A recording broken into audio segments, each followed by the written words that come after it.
Dr. Maheswais, thank you for bringing your students, although it's the end of your class, and I know she's left it optional for some of you to stay if you'd like, and I know some of you may have classes that you have to move on to. So in about 15 minutes, we may just take a pause. So if you need to leave to your next class, to do that. First, I would like to say good afternoon, welcome, and thank you all for coming. Assalamu alaikum. My name is Nina Shoman Dajani. I am the Assistant Dean in the Learning Enrichment and College Readiness Department here on campus. My office is in B260. I'm also one of the advisors for the Arab Student Union, one of our student clubs here on campus.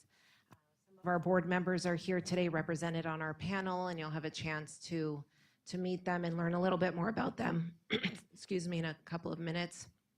I'd like to thank our instructors who are here from across campus and thank them for bringing their students.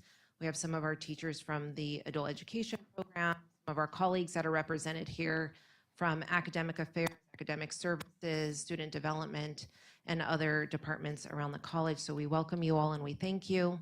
I'd also like to say thank you to the library once again for hosting us. The library at Moraine Valley Community College has historically been the gathering place for many of our events, not only for the Arab Student Union, but for many student clubs as well across campus. So thank you, Troy and Tara, and to Tish and Dan and Joe and all the library staff for always being so welcoming and for providing space for our students to gather. So again, welcome on behalf of the Arab Student Union. I'm going to ask my colleague, friend, and ASU co-advisor, Rafif, to say a few words in Arabic. Assalamu alaikum, everyone. We're very happy to see you all here today. So as Nina mentioned, I'll be giving a short introduction in Arabic. My name is Rafif Abu Zagle, and I also work in the B260 office. I'm a co-advisor with Nina as well as Sarah and the ASU, and I teach, and I'm also the education specialist in B260. السلام عليكم. شكرا لحضوركم في هاي الفعالية. حبينا إن نعطي فرصة للطلاب اللي قضوا فترة أو عاشوا في فلسطين أو إنهم من فلسطين إنهم يشاركونا بعض من تجاربهم وبعض من الأشياء اللي هم عاشوها في فلسطين مشان يكون عندنا فكرة أفضل وصورة أوسع للتجارب اللي بيعيشوها في فلسطين. كتير مبسوطين. We're very happy إنكم هون معنا وكتير متشوقين نسمع للأحداث والقصص اللي عشتوها في فلسطين. Yes, also for students إنهم فلسطينيين وعايشين في أمريكا فرح يكون لهم نظرة أوسع للأحداث اللي صارت وللأحداث اللي عم تصير وللحياة بشكل عام إنهم يكونوا فلسطينيين وبنفس الوقت عايشين في أمريكا. Hold on. Thank you, Rafif. Also, Sarah, which is one of our other co-advisors. Sarah, raise your hand, Sarah, in the front. Sarah's very humble, but she does a lot of work behind the scenes and helping prepare for Arab Student Union events. We have a couple of our students that are walking around with a clipboard. So if you're interested in hearing more about our upcoming events, what we have planned and when our upcoming meetings are, please sign up. Latifa, our vice president, is circulating the clipboard. So please sign up. You can get added to our WhatsApp group. And then there's also a QR code. Aisha, I believe you have the paper with the QR code. Aisha, who's also one of our board members, is circulating a board with a QR code, and that will take you to our Instagram site. So again, welcome. I know some of our students just joined. We appreciate you coming in today. Carol, thank you for bringing your class as well. There's a few seats up front if you want to come up front. This makes us very happy to see a full house. As we know, again, the library is a welcoming space. We always want our students to feel comfortable and happy in joining us at events in the library. One of the reasons why Rafif is helping with translating today is not only to help out one of our students, Areen, who's on the panel, and her first language is Arabic, but as the Arab Student Union, we feel like we want our students to feel comfortable in speaking their native language if it's Arabic. On campus, we want our campus also to recognize that Arabic is a language that is commonly used on campus by our students. It's also taught in our classes. Mahaswais can attest to all the students who register in her Arabic classes over the years, and we have a very strong curriculum in our Arabic classes as well. So please feel comfortable asking questions in your native language, and we have people here to translate if you feel comfortable doing that. Now we gather here today in this welcoming environment, but also recognizing that we have a lot of privilege. We have this privilege as our hearts are heavy, thinking about what's happening to the Palestinian people currently in Gaza, thinking about our brothers and sisters in Palestine throughout the West Bank, Jerusalem, and throughout all of Palestine. We recognize that we're here in this privilege, in this safe environment, having these conversations while our hearts are heavy, while we continue to mourn the loss of innocent lives, and while we continue to watch a live stream genocide happening on a day-to-day basis. So I first want to say that before we continue, we should do a little bit of reflecting. And before we jump into the conversation today and hear from our panelists, it's important that we center ourselves in this moment. This graphic here was published yesterday by Visualizing Palestine. You can find it online. The resources are readily available to anyone who goes to their website. And this infographic gives you a little bit of information about some statistics that are currently reflective of the current situation in Gaza. We know at the very least over 27,000 Palestinians have been killed, over 360 housing units have been destroyed, over 340 healthcare workers have been killed, including 124 journalists. We also know that there's over 12,000 innocent children who have also lost their lives. We know that there's 2 million people who are squeezed into one of the most densely populated places on Earth, and 1.3 million of them are facing catastrophic emergency levels of famine. So again, when we talk about the privilege of being in a safe space, it's also the privilege of having the ability to drink water, clean water, the ability to have access to food, and to go home safely to our loved ones. And again, this is something that we need to continue to think about as we're having these conversations. Why is it important that we center ourselves in this moment and we talk about giving students who are of Palestinian heritage space here on campus and in our community to do some reflecting and to talk? It's not a secret that we have a very large Arab student population here on campus, and that the vast majority of them do hail from specific countries. We have a very large Palestinian student population, but we also have a very large population from Yemen, from Jordan, and from other neighboring countries. We know that Chicagoland is home to the largest Palestinian American population in the United States, and we know that it's home to one of the largest Arab populations in the nation. So with that said, some things that we want to keep in mind today is that we are recognizing the lived experiences of our students. We want to recognize the resilience of our students who, again, have lost loved ones or have loved ones that are currently in Palestine facing danger. Some friends that they may have went to school with have been lost or arrested recently, and that they're facing quite a bit of hardship while they continue to go to school, while they continue to work. We want to uplift and encourage the voices of our students and provide a space for listening, learning, healing, and processing. In addition, we want you to also recognize that our Palestinian students have diverse experiences as well as Palestinian employees. So my heritage is also of Palestinian heritage, so is that of Rafif, so is that of Sarah, but we all have had different upbringings, different experiences, being first generation or second generation, and so you'll hear that today. Every single one of our students has a unique experience, and we want people to understand that none of us are spokespeople for all Palestinian people or for the whole Palestinian American community, and that people are sharing their own personal opinions and lived experiences today. Do you want to add anything, Rafif? Just that we are very lucky to have this opportunity to hear from the students and to expand our viewpoints and to hear from different viewpoints as well. So looking forward to hearing from the students today, and I have the privilege of translating to Irene as well. So we're going to go ahead and get started now. You're not here to hear me speak. I'll be moderating, but we want to hear from our student panelists. So again, my name is Nina Shaman-Dajani. I'll be your moderator. I'm the advisor for the Arab Student Union, along with Rafif and Sarah Uthman. And we're going to hear from our students. I do, again, want to recognize some of you have a class that ends at 12:45. So if you are in the 12:45 class and need to leave to your next class, go ahead and do that now quietly. And if you are able to stay and don't have to go to your next class, then please stay. So Meha, I'm going to give your students a chance to do that now. If you need to leave, Meha sways her class. Feel free to do that. I know some of you have to go to your class, but we do appreciate you coming at least for a few minutes. And for those of you that are standing in the back, feel free to fill in the seats of those students who have to leave to their next class. Okay. So without further ado, I'm going to go ahead and ask the first question. It's pretty simple. We're going to give our students an opportunity to introduce themselves.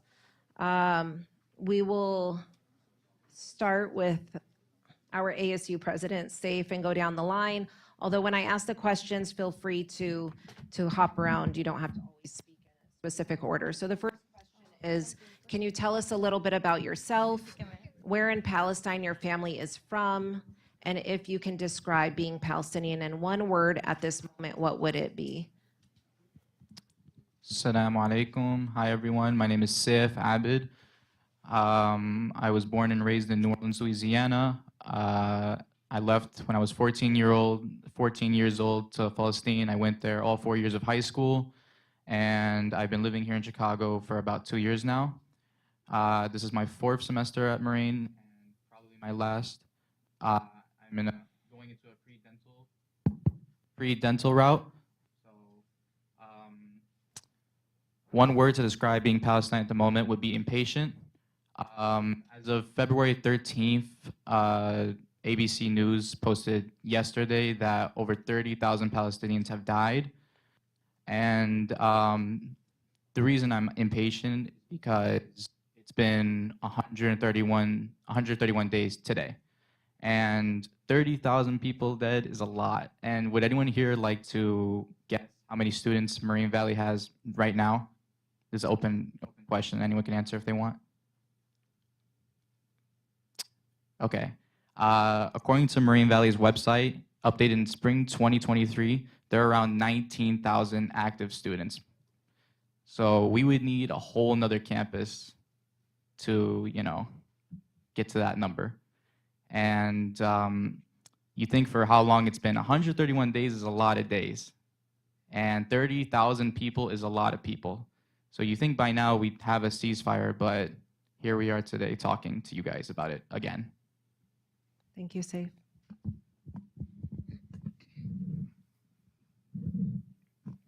Assalamu alaikum, everyone. My name is Mona. I'm half Palestinian. My dad's side is Palestinian, and then my mom's side is Swedish and Dutch. I spent a lot of my childhood in Palestine. I'd say I spent like a third of my life being raised in Palestine. Alhamdulillah, I'm very blessed to have so much experience in the bled. We are from the Dakhel region, which is technically the occupied territory. So we live alongside Arab and Israeli or Jewish families, cities. I spent, I think, preschool in Palestine, 4th and 5th grade Palestine, and then all of the Corona years I spent doing school from America on Zoom from Palestine. I really like spending time in Palestine. It's very hospitable, the environment, and I love my family there. If I had to use one word to describe the plight of the Palestinian people, I think it would be resilience, because despite everything that's going on, there's so much resilience among Palestinians here, over there in Gaza, and it's not even just like the families in Gaza are being affected, it's families all over Palestine that are Arab.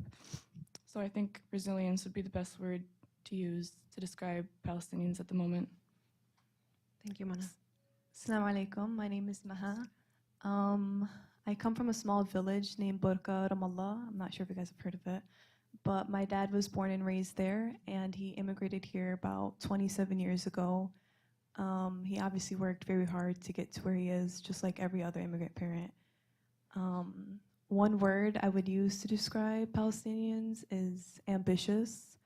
I recently read an article, and it stated that Palestinians have the highest literacy rates in the world, and they're known to be the best educated refugees. And I feel like that's not talked about enough. Oftentimes we hear about, the hardships that Palestinians face, but we're more than that.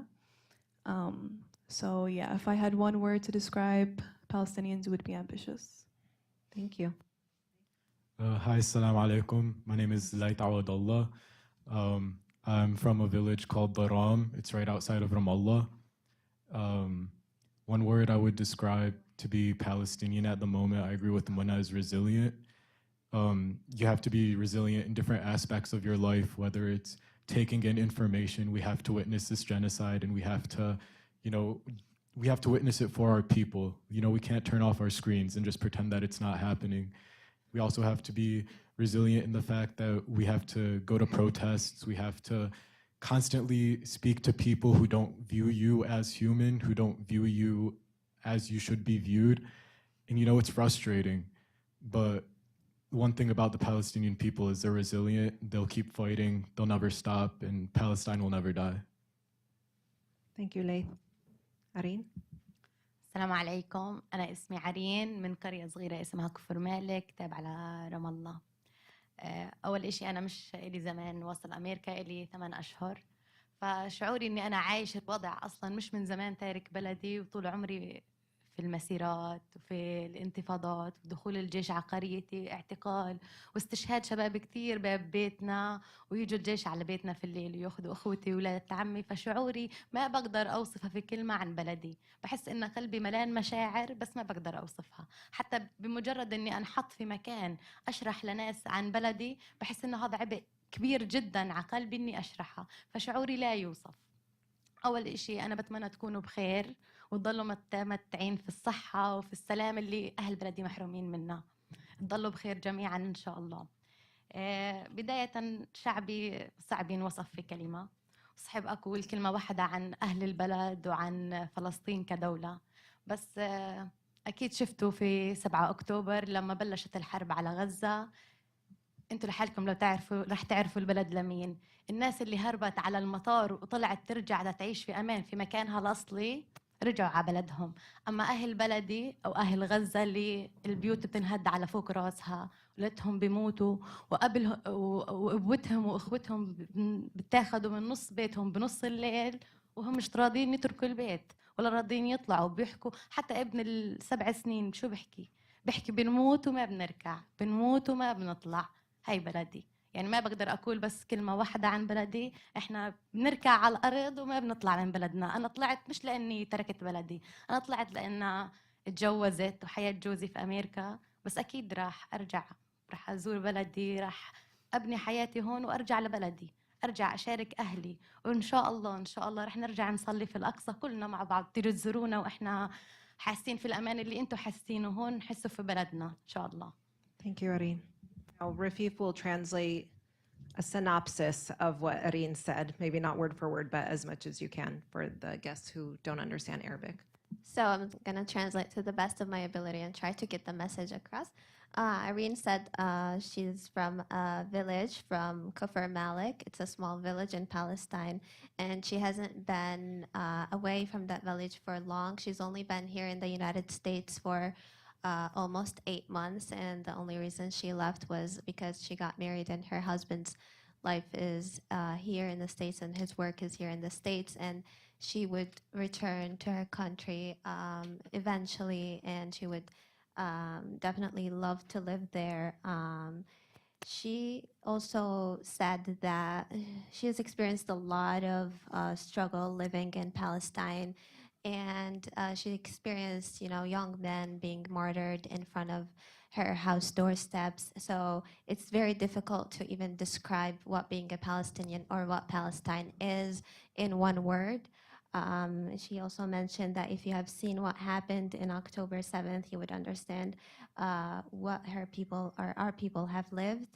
And she hopes that everybody has a happy and well life, that her people or our people again is unfortunately not lucky to have, especially during these times.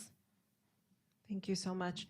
So each one of our panelists spoke about the village or city that their family is from, and they've all mentioned different towns or villages. So I'll also share my family's from Beit Hanina, which is also another village or town in Palestine. So again, reflective of the diversity of Palestinians here in the Chicago suburban community. So much of what we're hearing these days, of course, is about the horrific conditions currently happening in Gaza.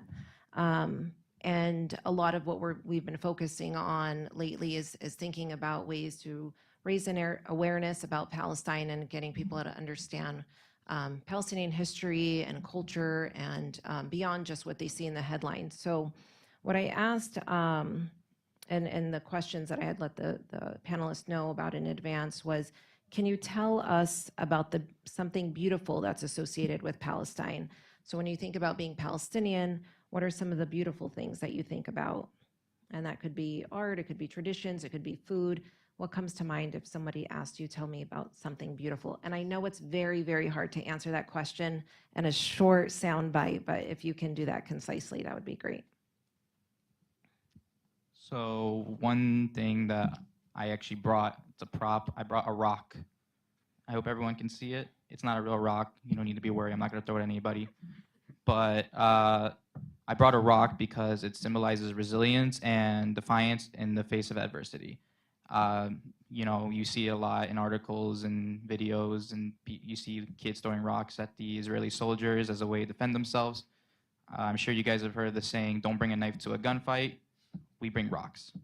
So, and a bit of a personal story is my dad, when he was younger, actually got arrested for participating in rock throwing at the Israeli soldiers because they had martyred one of his childhood friends. He was 7 years old, and his name was Mahmoud. He passed away, and my dad partook in throwing rocks at the Israeli soldiers. He was arrested, and he, alhamdulillah, got out about a few weeks later. But rock throwing demonstrates their determination to resist and fight for the rights, dignity, and freedom. And although it may not be as damaging as guns and missiles, but we'd rather do something than nothing. Thank you, Saif. Okay, so I have a couple things that I really like about being Palestinian in terms of tradition and culture. One is I really love the music. Unlike Western music we hear, I feel like there's a lot less vulgar language and it's a lot more family friendly. And Arabic lyrics are just so poetic and beautiful. And you draw a lot from the songs. Like there's Amr Diab, there's Shireen and Siajram. There's so many amazing Arabic singers that I really like. I also love the food. I'm a huge fan of dawali, and if you guys don't know what it is, it's basically stuffed grape leaves. You can make it with chicken or beef, sometimes without any meat at all. Really good. My favorite Arabic dish. I really also like chanafa. I like how there's a balance, sweet and savory. I don't know how to explain what chanafa is. It's cheese and then a red. Yeah. I don't know. إيش أقول? Like shredded phyllo dough. Yeah. So good. With cheese. I Yeah, love it. it's delicious. Yeah. And there's lots of bakeries in the area if you like it. And I just want to tell you that I'm proud of you for saying chnafa and not knafa. So if you know the difference between falahi and madani, then we will demonstrate that for you today. So good job. It's chanafa. Sorry. Thank you. Yeah, I just like that the desserts, they're not too sweet. It's like the perfect amount of sweet and savory. And then lastly, one more thing really quick is I just love the general hospitality. Arabs, specifically Palestinians, are very hospitable to all of their guests, whether you're family or not. They treat you like your family. And I just like how in Palestine, like in my balad specifically, our family is very connected, alhamdulillah. We spend late nights together, we do everything together. There's not really any such thing as privacy with Arab families, but it's a blessing and a curse, so. Thank you. That was great. Okay, Maha? so I think that there's beauty in like the culture in every aspect. But I specifically want to talk about the thobe. I think that the thobe is very beautiful. If you guys don't know what it is, it's basically like a Palestinian dress, but they use. There's a picture somewhat, Yeah. what you're describing here. Yeah, which is basically like Palestinian. I don't know if it's big Palestinian embroidery. Mhm. And I think it's really interesting because each kind of region, they tend to have like different kind of colors and like different designs and patterns. So like for example, Gaza tends to wear bold colors, and Jerusalem tends to have more like religious symbols, like stars and crosses in their stitching, because obviously it's considered as like the Holy Land. And then like Ramallah uses more like earthy tones, and people say it's because of like the agriculture and whatnot. So I think that's just like really interesting, and they're really beautiful if you see them in person too. Yeah. Yeah, So that's a very good, symbolic. Yeah. very good example. So Maha described the thobe, which is the Palestinian dress. It's an example, very basic example of a Palestinian thobe that the woman is wearing in the picture here. And the embroidery, the hand stitching is specific to the region that people are from, or the town or city that they're from. So thank you, very good.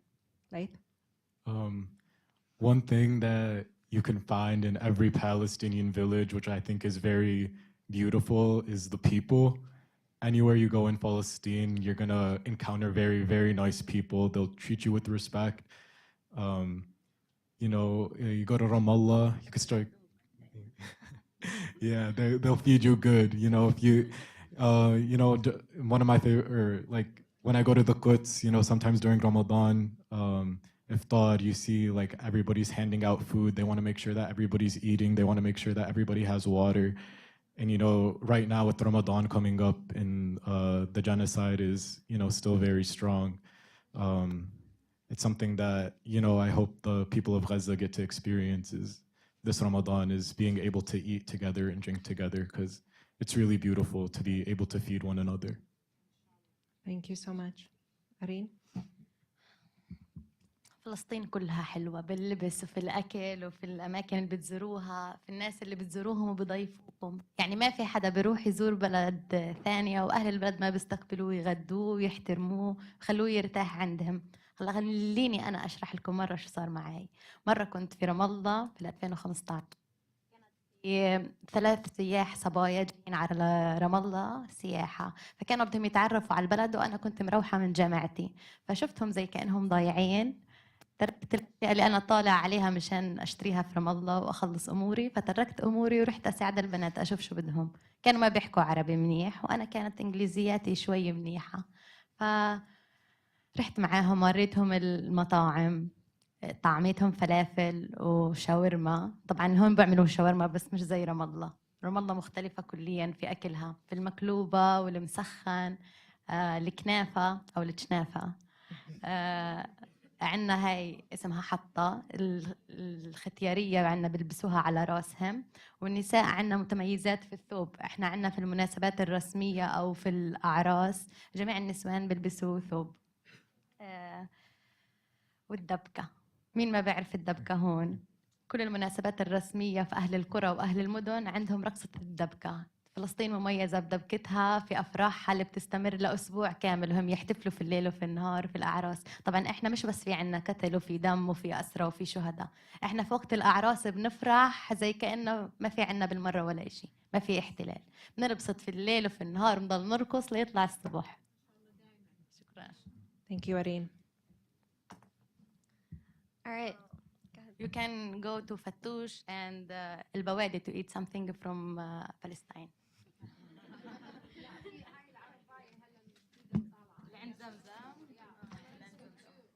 So thank you, Irene. Basically, what Irene said was that all of Palestine is beautiful. There is not one specific thing in Palestine that's only beautiful. All of it, from traditional clothes all the way to the food, the culture, the people. Anywhere you go and you meet the people there, they will meet you with respect. They will feed you. They will take care of you. From a personal experience that she had in Ramallah, she found 3 girls who were tourists in Ramallah, her village, and she was coming home from college, and she saw that they were somewhat lost or unsure where to go or what to do. So she took them and she showed them around. She took them to restaurants. She had them try the falafel and shawarma, which Irene says everything is unique in Ramallah. We can find falafel and shawarma everywhere, but in Ramallah, everything is unique. In terms of other things besides the food, there's the special occasions, which are very famous. The women there, they would wear the thobe, and the dabka as well is one of the beautiful things in Palestine. And in Palestine, it's not just martyrs and deaths and blood, but there's also beautiful things like the weddings that could last for a week long. So if you ever get a chance to visit Palestine, that's from my perspective. Make sure that you attend a wedding because you will get to experience a wedding that you have never experienced before. Thank you. We appreciate all of your feedback. Some of you touched on this already, but one of the next questions is, what are some of your memories from visiting Palestine, and what makes you proud of your heritage? My favorite moment from living there was December 16th, 2021 was when it was a Friday, and as you guys, some people may know, is that Friday there's no school. It's Friday, Saturday, that's your weekend.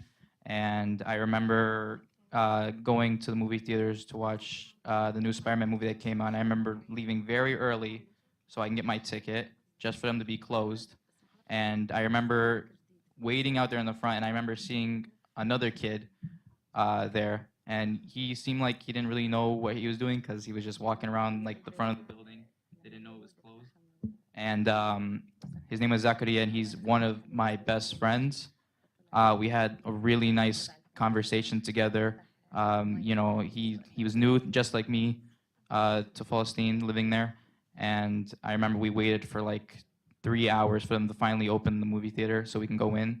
But something small like that was just something that really meant a lot to me because, again, he's one of the nicest people I know, and it would suck if I lost him, especially with everything going around right now. It scares me to know that he's still there and I'm here, and that anything could happen. But that's just one of the things that one of the moments I love the most about being in Palestine. And one thing I love about my heritage is the richness. I guess almost everyone here talked up a little bit about it, but there's just something for something in, you know, Palestinian culture. There's just food, weddings, debka. There's just something for something, and everything about it is beautiful. Thank you. So again, any childhood or adult memories that you'd like to share? I know there's probably hundreds, or you'd like to think of something to share if you have had the opportunity to visit, and then what makes you proud of your heritage? Yeah, so I have a lot of memories. I can't really pick one, so I'm just gonna go over a couple briefly. One I'd say is I love the four-wheeler rides. So my family has this obsession with ATVs and four-wheelers and like little golf carts that we just ride in the Jebel on the mountains by our house. Like our hara, our neighborhood is like, it's like a circle and it's on a mountain. So then you just leave the hara and there's a mountain you can go on, like the path. It's like a bunch of mountains. So it's so fun to go on the four-wheelers. It's so, like, I don't know, you just feel so free. Like you just leave the world for a little bit. So Yeah. fun, exhilarating, love it. I also really, really love Ramadan in Palestine. Like here it's nice too. I love how like the masjids here have nice programs and stuff and tarawih. But in the bled in Palestine, it's so much more rich, I'd say. I have a very big family, alhamdulillah. My dad has 14 siblings and there's like maybe 40, 50 cousins. So our table for Ramadan, it's huge. And all of my khaddos, all my ammas, they make different dishes and so much food. So good. And it's such a nice feeling to sit down and break your fast with family. And can't do it here, obviously, because all my family lives in the bled. So whenever I go to the bled for Ramadan, it's such a nice feeling, alhamdulillah. And if I had to use one word to describe Palestinian culture, I think it would be, I had it in Or my what mind. makes you proud of your heritage? Oh, makes me proud of, I'd say the connectivity, the hospitality, the fact that families are so well bonded, and how no one's ever made to feel like they're left behind. I'd say that's probably my favorite thing about our culture. Thank you. So I visited once when I was about 13 years old, and my memory is a little bit more general, but basically I remember that, well, I went with my brothers and my dad, and we lived with my grandma, so I would mostly just go out with her because she was the only like woman in the house. And so every night me and her would go and visit somebody at night. I didn't really know who they were, but I would just go with her. And sometimes it was even like multiple people. it was just something that she loved to do. And I realized that it just wasn't about like Arab hospitality, but it was like a testament to our connectivity that we had within each other. Um, it's very different than here in America. I feel like here everybody just kind of lives their own separate lives. But over there, I feel like the lifestyles are just very similar. So that's why there's this very like conjoined kind of like lifestyle where we do things very similarly because we can all like relate to each other. And yeah, I just think that's very beautiful how everyone's just very connected within the neighborhood. Everybody knows everybody, everybody welcomes everybody, even if it's just for like a cup of tea or food, whatever it is, everyone's just very welcoming. Thank you. I have a lot of favorite memories from Palestine. I think, one of my favorites is just being able to stay up with my family. Like, we don't really do that here, but when we're in Palestine, we'll stay sitting outside until like 3 o'clock in the morning, just talking, drinking shay, eating bizir, doing everything. And I just really miss that. I want to go see my family so bad. All my family lives in the Ram. Um, Another one of my favorite memories is just going to the Quds with my family, going through the shops, looking to see what they have, trying the different foods. There's like this really, really good falafel place. We go there every time we go to the Quds. We have to get a falafel sandwich because it's just so bussing. Uh, and then one last thing that I really, really like about going to Palestine is at the end of the year, like the seniors in high school take this really hard test, and it determines like if they could go on to college and what path they're gonna take. And so whenever somebody passes it, they have really, really big parties. Everybody's celebrating. You'll hear fireworks literally 3 days nonstop, just fireworks, fireworks, fireworks. And Mona mentioned earlier that like Palestinians really value their education. So that's just one of my favorite memories is just, being able to celebrate being educated, with people in your village. And what makes me proud of my heritage is just the love that everybody has. You could find love in every aspect of Palestinian culture, whether it's the food, the music, the dance, the families. It's just very loving communities. Thank you so much. حياتي كلها في البلاد وكل ذكرياتي في البلاد. يعني أنا بلشت جديد هون فما عندي ولا ذكرى لأمريكا. في يوم من الأيام اليهود اقتحموا رام الله جميعها ومنعوا جميع المسلمين يوصلوا للمساجد، فكان ممنوع يقيموا الصلاة في المساجد. فإحنا قرى مليان المسلمين والمسيحية بعيشوا بنفس المنطقة، فالمساجد اتحاصرت وكان ولا فلسطيني مسموح له يدخل المسجد. فطلع الأب في الكنيسة أو القس اللي في الكنيسة، فتح المايك تاع الكنيسة وأذن أذان المسلمين في كنيسة المسيحية. واحدة من الأشياء اللي بتدل على ترابطنا إحنا كمسلمين ومسيحية وشعورنا إن إحنا إخوة بغض النظر عن اختلاف ديننا. كمان عنا الترابط الأسري جدا قوي. عنا في الأعياد إحنا وأعمامنا كل يوم كل ليلة العيد مع بعض. الأم إذا كبرت ما عنا الولد خلص بترك إمه بعد ما يصير عمره معين أو إنه صار تينيجرز أو صار كبير لازم خلص يترك إمه وهي تدبر حياتها. عنا ختيارة في بلدنا عندها 4 شباب، واحد عند اليهود معتقل، واحد شهيد، وواحد مسافر، وظل عندها شاب واحد، وما كان عندها ولا بنت. فابنها كان عنده نسوان وأولاد فترك شغله وقاعد يحمم امها ودير بالها على امها مع انه هو كان عمره 45 سنه وما رضي يجيب لها نيرس، حكى انا لازم ادير بالي على امي. فعنا الترابط الاسري والعائلي جدا شيء مقدس في الدين وفي التقاليد. Thank you. That was beautiful. Rafif? So Irene said all of her life memories are basically in Palestine and Palestine. One of the one of the examples that she gave was an incident when Ramallah was invaded by the occupation, and at that time the mosques were all shut down and the call to prayer was not allowed. And in the Islamic religion we have 5 calls to prayers a day. And so in that moment the priest in one of the churches in Ramallah allowed for the call to prayer to be held through the microphones in the church. So this is an example that shows the strong ties between the different faiths in Palestine. Another example that she mentioned is the strong family ties among families and the members of the family. So example that she mentioned was when, let's say, a son or a daughter reach a certain age. We know here in the United States they're expected to be on their own, and some of them sometimes move out. In Palestine, that's not the case. The children, they take good care of their parents.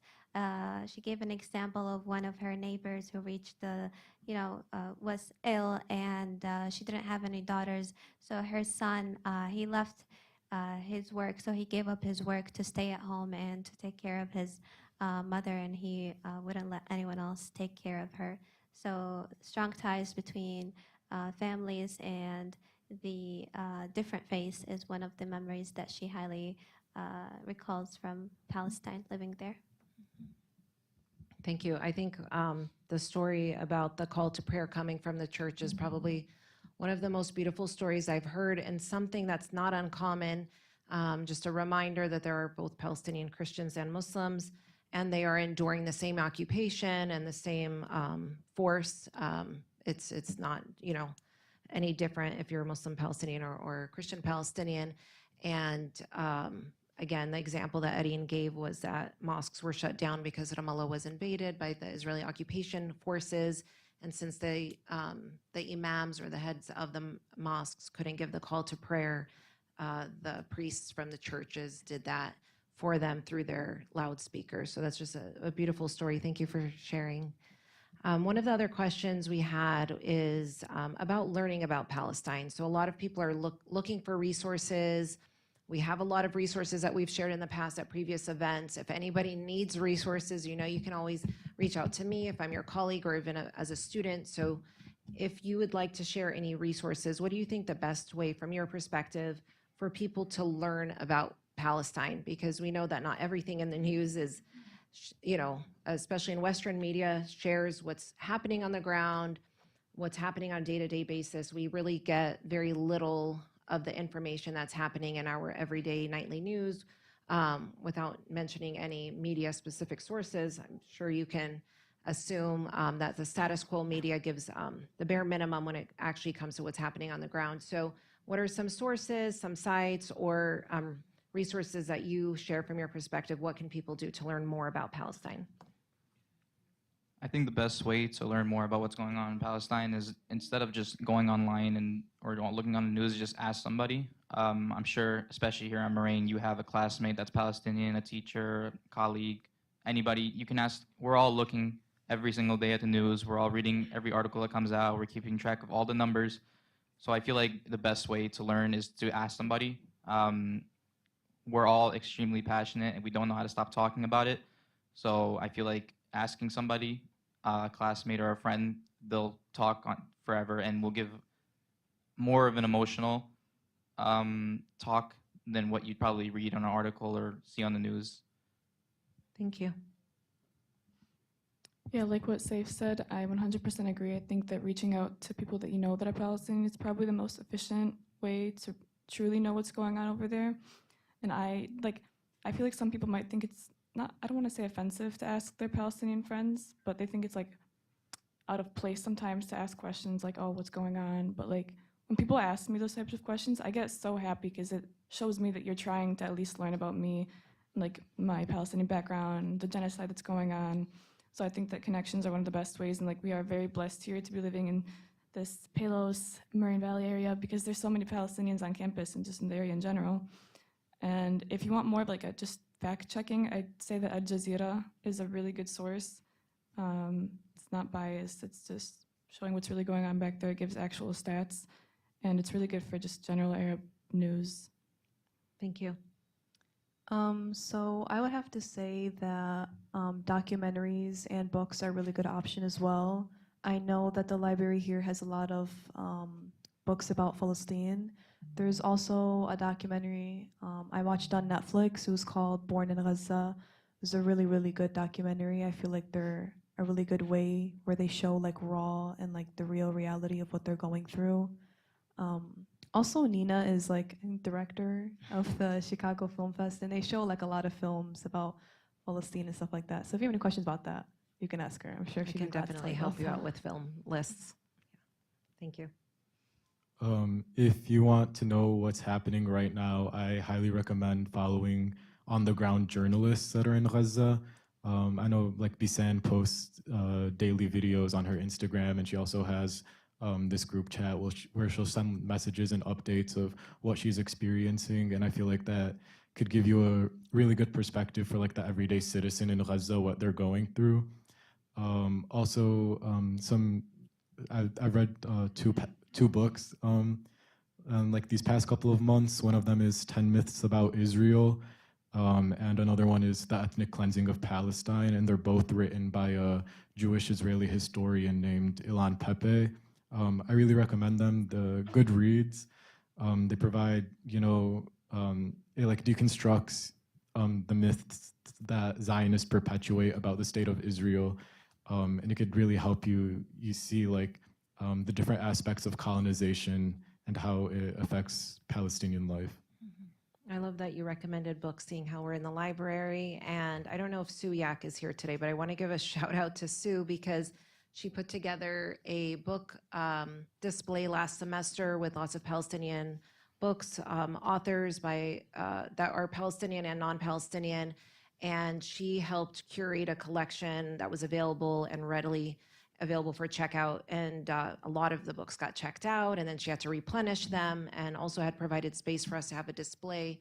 So I just want to say, again, shout out to Sue for doing that. And the books, I'm sure, have been returned, and people have checked out new ones. So there are quite a few books here on hand in the library. Arine, how could people learn more about Palestine? What are your recommendations? من خلال انهم يسمعوا الصوت الفلسطيني من خلال الصحافة الموجودة بفلسطين أو الناس الموجودين بالحدث اللي بوقع عليهم الحدث، مثل معتز عزايزة أحد الصحفيين الفلسطينيين اللي بيتكلموا اللغة الإنجليزية بطلاقة. وممكن تحضروا لصالح الجعفري على الانستغرام. طبعا صالح ومعتز داخل غزة بيعيشوا الحدث وبصوروه من داخل المكان. معتز طلع على قطر قبل أسبوع بس ضل ينشر لغزة. كمان تقدروا تتفرجوا على الجزيرة على اليوتيوب باللغة الإنجليزية، بس ما تحضروا CNN. تابعوش CNN فيك نيوز. CNN حضرت مرتين أخبار على CNN. صراحة أنا شفقت على إسرائيل، يعني حزنت عليهم إنه شو بصير عندهم. بيصوروا الأحداث بطريقة مزيفة على الآخر. تقدروا كمان تطلعوا على التيك توك، تكتبوا بس غزة على السيرش وتشوفوا شو بصير في غزة وشو بصير عندهم أحداث، وتحضروا المحاضرات أو اللقاءات اللي بتصير في اللايبراري عن فلسطين أو أي مكان، أو انزلوا على المسيرات اللي في الداون تاون. انتوا هيك بتدعموا فلسطين وبتشوفوا صور وبتشوفوا شو بصير في غزة. Thank you. So a couple of things Irene shared were first through listening to Palestinian voices and listening from people who are on the ground in Gaza. For example, journalists like Mu'taz Azaiza and Saleh on Instagram. So both of them are have been posting a lot about what's going on in Gaza on Instagram. So you could follow them there to see what's actually going on.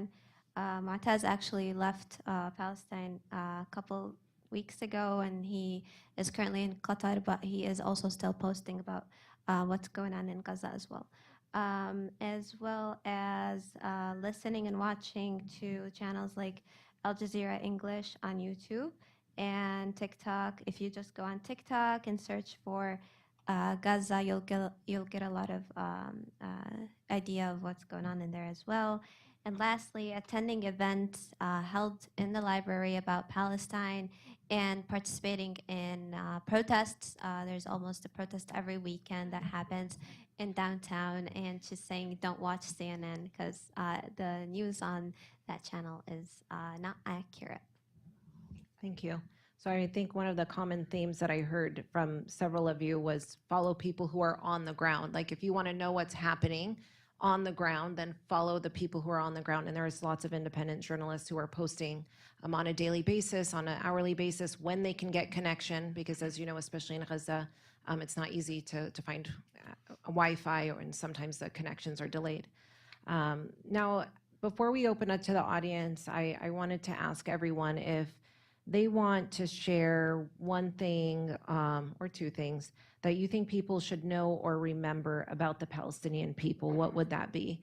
And again, I know these are difficult questions to sum up very concisely, but if there's something that you want people to know or remember about the Palestinian people from your perspective, what would it be? Safe? One thing that I would like everyone to remember and know is that we're not going to forget. Again, today's day 131, and here we are still talking about it like it was yesterday. We're not going to forget 30,000 plus people. We're not going to forget 2 million displaced. We're not going to forget 100,000 missing under rubble. It's impossible to ask for, and it's possible to expect. Just like we didn't forget 1948 or 1967 or the first Intifada. Whether we get a ceasefire or not, we're not going to stop until Palestine is free. And you're not going to stop protesting. We're not going to stop talking about it. We're not going to stop having events like this. You're not going to get a quiet story feed from your friend, your Palestinian friend, 100 stories a day. It's not going to happen until Palestine is free, and that's what I'd like everyone to remember. Thank you. I'd say resilience. We are so resilient. Everyone in Gaza is resilient. All Palestinians I know are so resilient, mashallah. Like what Saif said, we really aren't going to forget. And our pride also. I'm so proud to be Palestinian. And I know every single Palestinian is also proud to be Palestinian. I don't know if you guys noticed a pattern or not, but like when someone's Palestinian, you know they're Palestinian. They'll tell you so many times. But yeah, just the resilience especially. I would say the generosity, the warmth, the compassion, the empathy. There's just so many beautiful traits that they all have. Yeah, I think that no matter what we go through, we still remain strong and, like Mana said, resilient. And I think that's very beautiful, that no matter what hardships we face, we still try to have the best kind of treat others better than obviously we were treated, but we always open our arms to those around us. Thank you. I'm gonna kind of repeat what everybody else said. The Palestinian people are never gonna forget what happened to them. We're here anywhere in the world. There's Palestinians, and they're still talking about it. I'm pretty sure like most of us stay up really late just watching videos of what's happening in Gaza and trying to educate ourselves. Stay up to date. You take your eyes off of the screen for 1 second, and so much could change. Everybody was watching the Super Bowl, and then Rafah had one of the worst bombings since the start of the genocide.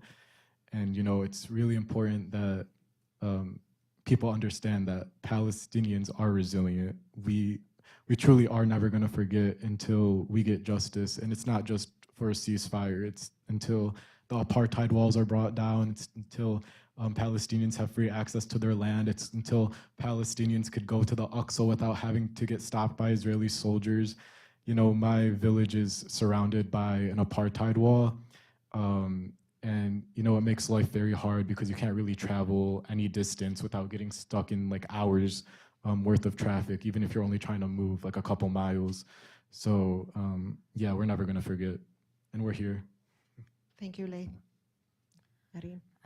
كل الناس في البلاد زيي بحبوا يضحكوا بحبوا يسهروا بحبوا البحر وبحبوا صوت العصافير الصبح بحبوا الهدوء بس لما يجي وقت انهم بدهم حدا يطلعهم من أرضهم بده ياخذ أرضهم وبده ياخذ بيوتهم وبده يقتلهم بنسوا القهوة وبنسوا البحر وبضلوا قاعدين لو بدهم يموتوا ما بيطلعوا من أرضهم فإشي واحد لازم الكل يعرفه حتى إحنا اللي في بأمريكا إذا اضطرينا أن نرجع على البلاد ونقعد في البلاد عشان ما حدا ياخدها رح نرجع شعب قوي وجبار ما بترك حجر في أرضه مش يترك البلد كلها ويطلع. Thank you, Marin. So Irene said all the people in Palestine are just like her. They like to laugh, they like to live, they like the sea, they like the sounds of birds. So they like life. And but when someone comes to take away their land and their homes and their country. That will not ever happen. The people of Palestine will continue to be strong and resilient, and they're all going to fight until they can return to their lands. آخر شيء بس آخر كلمة بدي أحكيها إنه if you stand with Israel give him your land just this. Thank you, Arin. Arin did not need translation for that. Everybody heard her. So what you're witnessing here today are generations of Palestinians who come from a heritage that, as was reiterated many times, that is very resilient, that is strong, that is steadfast, that is patient, but as Saif started out with, feeling very impatient right now. They're walking on campus, they're taking classes, some of them are your students. They're sitting in the halls, studying, they're in the library getting their work done, and at the same time, they feel like there's boulders sitting on their shoulders because they are witnessing a live stream of a genocide happening against their people. So the understatement of the resilience, is if there was another word that was greater than resilience, I mean, that's what it would be. I'm sure in Arabic we have a stronger word, but samud and everything that we've seen demonstrated by the people in Gaza and those that are living under the occupation goes to show us how strong the Palestinian people continue to be. And bringing us back to why this conversation was so important today, as we said in the beginning, we were centering Palestinian voices, the diverse voices. Again, not one person is a spokesperson for all the Palestinian people, nor is one student or one faculty or staff member or community member. We all have diverse perspectives, but it's important that we listen to our students, that we witness their resilience. I'm glad that we're recording this because one day someone will go back in the archives and they will find this long after many of us leave Moraine Valley, and they'll witness that the students at Moraine Valley stood up, they spoke out, we provided space for them to do so, and I hope that they'll look back and say, I'm so proud of these students, and I'm so proud of those that showed up to listen to them. I'm so proud that the faculty showed up, that their fellow students showed up to listen to them, and that we have this documented as a space that this happened. Again, we want to continue to uplift and encourage our students, whether it's in your classes or on campus or in passing conversations. Our students and our colleagues are hurting right now. Our community is in a lot of pain. And today gave our students an opportunity to reflect a little bit more on what's not just currently happening, but on some of their fond memories of Palestine, some of the beautiful memories that they have, and all of those things that make them proud to be of Palestinian heritage. So we're going to open for a few minutes if there are people in the audience, staff, community members, or students that want to share something from their perspective. We have a few minutes to do that before we wrap up. So we'll take one of the mics and I'll ask that one of my colleagues walk around with one of the microphones. Again, if you would like to share, please do so. Thank you. Aisha. If you have a question, feel free to ask. If you have a statement, feel free to share. So just raise your hand. Right. Anyone? Oh, yes, Miriam. Ask in the mic. Okay, so we are seeing, what's happening in Palestine has been happening for many, many years, for decades, and we're constantly seeing that in previous years the Palestinian voice wasn't heard. I've noticed that in 2011, 2012, it was only starting to begin.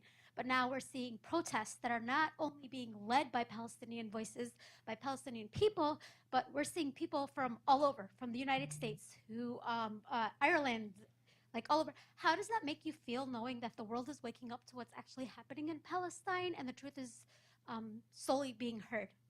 CNN is still around and all those news stations, but TikTok is taking over. We're seeing TikTok, we're seeing Instagram, we're seeing social media actually speaking the actual truth and just witnessing what's really happening in Palestine. How does that make you feel as Palestinians?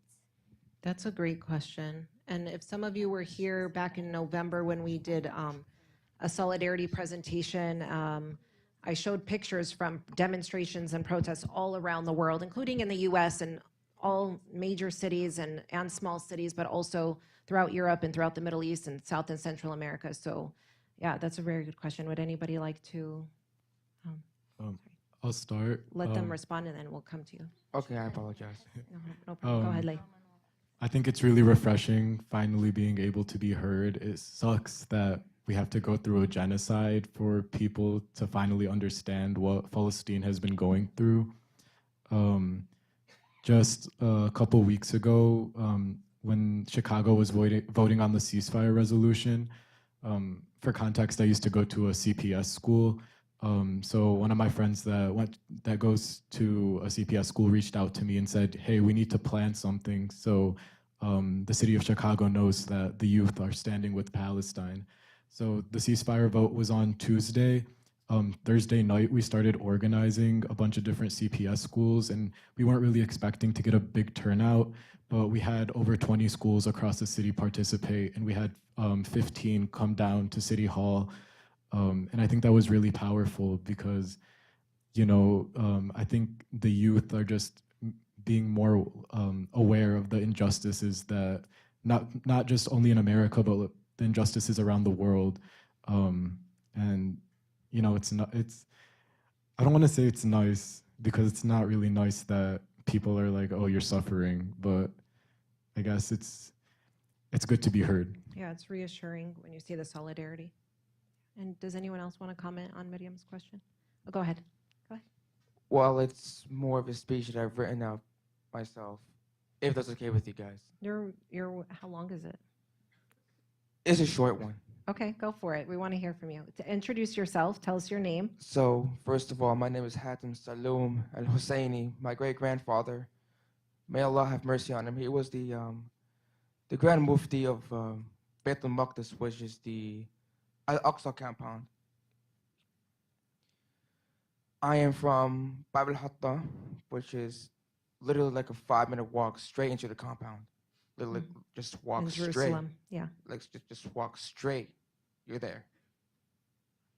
So share with us, what do you have to say? So before I do, I would like to narrate from Bihar al-Anwar, where Imam Ali alayhi salam once said, "Oppression will lead its perpetrator to degradation, even if it seems that he is triumphant over others."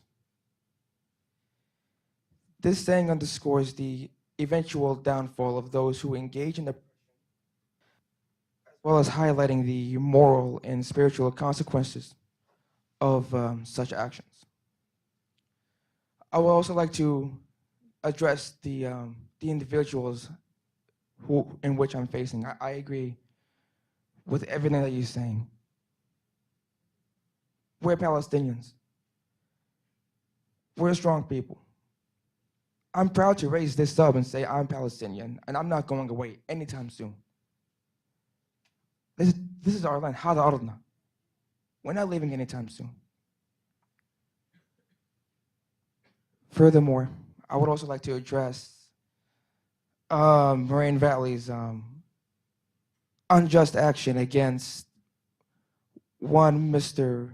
McCauley, Professor Jeffrey McCauley. This was an unjust action on the president's fall.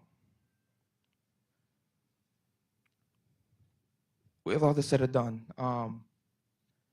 we also need to take to the streets more. Because as we all know, the misinformation on Palestine is still going around and spreading like wildfire. We, not only as Palestinians, but also as youth, we have the power to change the narrative. It's like my friend Laith once said, the minute that we take our eyes off the screens, something might go down. It's also like Laith also said, the Super Bowl took place, as we all know, correct? The minute that we focus on the Super Bowl, Rafah is being massacred. Whenever I take a look at the average Palestinian, I'll look towards the actions of my role model, Imam Hussein alayhi salam, when he took the stand in Karbala against the tyrant of his time. I look towards the sacrifices that he made that day. I look towards the tears that he shed that day, the blood that he spilled that day. And likewise, Palestine is the Karbala of our time. And we're not gonna stop resisting. We're not gonna go away. We're not gonna withdraw our position. If anything, we'll keep at it and we'll do it more. Until the words free Palestine turns to Palestine is free. Assalamu alaikum. Thank you. Any other comments or questions? In the back, Aisha, keep your hand raised.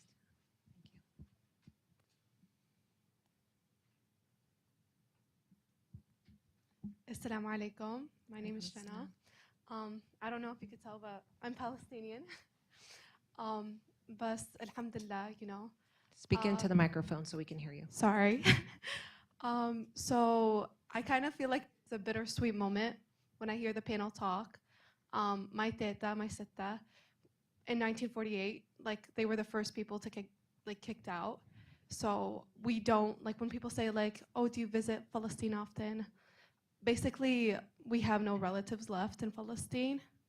We were cleansed from the beginning, which was really unfortunate. But the way my teta would describe Palestine with like the tatris, with the halawiyat, she still brings it up every single second.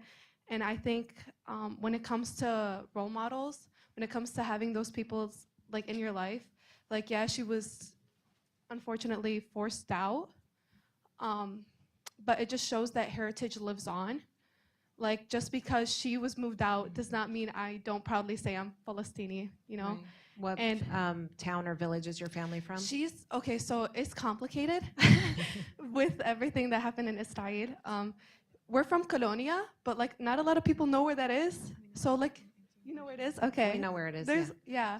So when my mom tries to describe it, she's like, I guess it's Jerusalem now, or El Quds, whatever you want Yeah. to say, you know, like there isn't really, but it's a very small village and it's really beautiful. Like every night or every day or so, she watches like on YouTube, there's like old pictures that someone made like a montage of every citizen that used to live in like Colonia. And there's even pictures of my grandparents, Allah yarhamhum, like most of them passed. But I think it's very encouraging to go to Moraine Valley. There's Palestinians everywhere. If you have any questions, you could always talk to one of us. We don't bite, I promise. Probably CNN will probably say we bite, but we don't. But like, alhamdulillah, like thank God, you know. And it's really disturbing to see, like I have nieces. My sister, she has kids, you know, with what happened with Hind and Sidra. Allah yarhamhum. You know, it's unfortunate and it's disturbing, and inshallah, like one day we'll be able to wake up and be like, Palestine is free. And I'm not worried because Allah, like God, is the all-knowing. So yeah. Thank you. What was your name again? Jenna. Jenna, thank you so much. Beautiful. We have one more comment and then we're going to wrap up. And Jenna's just an example of, again, like a student of ours who is also the descendant of Nakba survivors from 1948. So she spoke about her grandmother, and what a beautiful tribute that you shared with us. Thank you. Yes, introduce yourself. Assalamu alaikum, my name is Fatma. Jannah, I'm also from Colonia. أنا من عائلة سليمان. والله. So we have students who are reuniting that are from the same village, although Jenna said, nobody's going to know where I'm from. I'm from a town named Colonia. So Fatma wanted to let her know her family is also from Colonia. So is there anyone else from Colonia in the room? Colonia. Colonia. Yeah. If you live in the Chicagoland area, you will learn about towns and villages and cities in Palestine that you've never heard of if you lived outside. Yeah. So hundreds of villages were ethnically cleansed in 1948 and continue to get ethnically cleansed. But as our students in the audience mentioned, they still know where their grandparents and their great-grandparents are from. So they have passed on the traditions and the language and the culture. So that's how the memory of those villages and towns stays alive. So my mom's side of the family is from Colonia and Yasin. And Diryasin, okay. And then my father's side of the family is from Anata. Mhm. My family so my grandmother from my mom's side actually had to be forced to Puerto Rico, from Puerto Rico back to Palestine, where she met my grandfather. My grandfather back to America, and then in Anata, I still have family in Anata. But inshallah, may Allah protect them all. My question to the panel is, I'm third generation here in America. I've never been to Palestine. And so my question is, if inshallah when I go to Palestine, what is the first thing I should go and do? Oh, that's a great question. So third generation Palestinian who's never had the opportunity to visit, if there's one thing, what's the first thing she should do if she has the opportunity to go visit? إذا مش الأقصى أكيد رام الله. يعني إذا الأقصى لازم إحنا مش بسهولة نروح على الأقصى، لازم تعملي ممغنطة وبتدفعي عليها مصاري، وبعد فترة ببعتولك تصريح وممكن ياخذ مدة التصريح شهر، فما بتوقع تقعدي شهر كامل بدون ما تتحركي في البلاد. فروحي على رام الله، على مركز المدينة. So visit Ramallah and go. Make sure you go to Al-Quds and pray. Anyone else? Can you روحي top على that? شط حيفا. So beautiful, ما شاء الله. واعملي مشاوي مع أهلك. You make like a little barbecue with your family. Such nice vibes.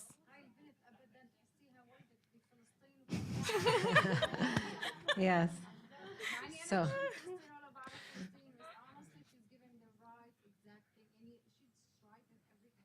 That's actually that's a beautiful comment. Yeah. So she's saying this, even though you were back and forth and half Palestinian and half Swedish Dutch, you said, right? So, but this you're a walking poster, walking billboard for Palestine to go visit. Visit Palestine should have She's Mana's going back picture one on day, it. actually. You're going back soon? Yeah, on Monday. Inshallah bisalama. So we wish you a safe trip next week when you go to visit. And may you return in peace and safety as well. So we have an announcement. Aisha wanted to make an announcement about a meeting. And I also wanted to, you can grab the microphone. I also wanted to, again, thank you all for coming today, for spending your time with us, our administration for supporting this event. Thank you to Troy and to Tara and the library staff for hosting us.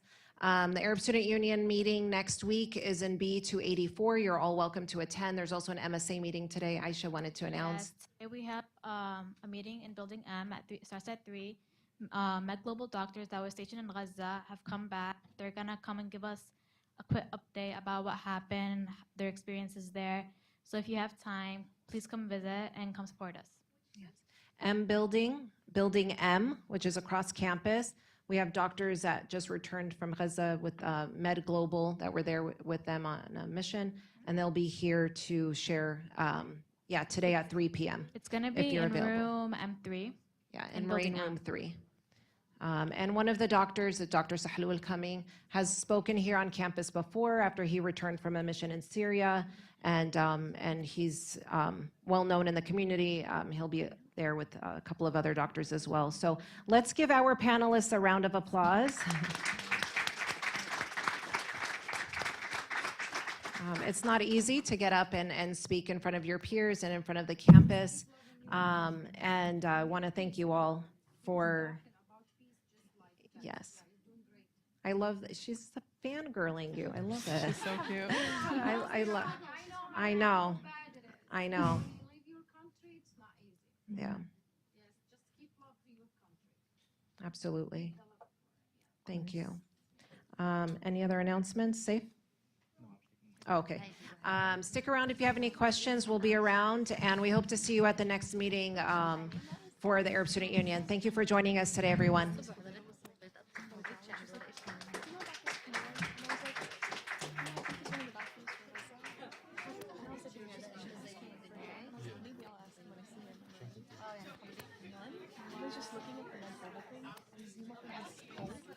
Thank you. Go up to Tom. I just want you to know I'm your new coworker. I'm gonna tell them.